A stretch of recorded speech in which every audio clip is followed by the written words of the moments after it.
Dundigal municipal పరిధిలోని కత్వా చెరువు, పోతిన్కుంట, నేరెల నాలలు మరియు మల్లంపేటలోని లక్ష్మీ శ్రీనివాస కన్స్ట్రక్షన్స్ విలాస్ ను పరిశీలించిన హైదరాబాద్ హైడ్రా బృందం నాలాలు, చెరువులు కబ్జా చేసి అక్రమంగా భవనాలు నిర్మించడంతో వర్షం నీరు కత్వా చెరువులోకి రావడం అడ్డుకుంటున్నారని ఆరోపణలతో కత్వా చెరువు నుంచి క్షేత్రస్థాయిలో హైడ్రా బృందం, ఇరిగేషన్ మరియు మున్సిపల్ అధికారులు పరిశీలన, నాలాలు, కాల్వలు ఆక్రమించుకోవడంతో ఇబ్బందులు పడుతున్న దుండిగల్ మండల మరియు చిన్నారం మండల ప్రజలు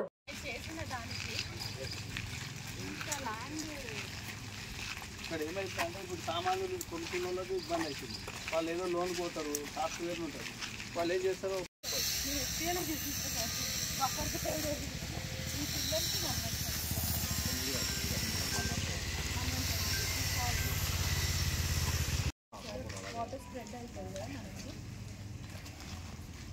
బఫర్ అనేది డిసైడ్ చేయాలి. ఎఫ్టీఎల్ వరకు అయితే మనం తీసేస్తాం. ఖాళీగా యాక్చువల్గా అదే ఎఫ్టీఎల్ బఫర్ ముందు మనం అయితే ఇనిషియల్ స్టేజ్లో చేసినట్టు సాధారణ ఎఫ్టీఎల్ ముందు చేస్తాం. అంటే ముందు దాని తర్వాత స్టేజ్ 2కి వెళ్దాం. దీని మీద గవర్నర్ కంప్లైంట్ ఇచ్చినాము. ఫైల్ ఇక్కడ రాగానే పెట్టేసి 2022లో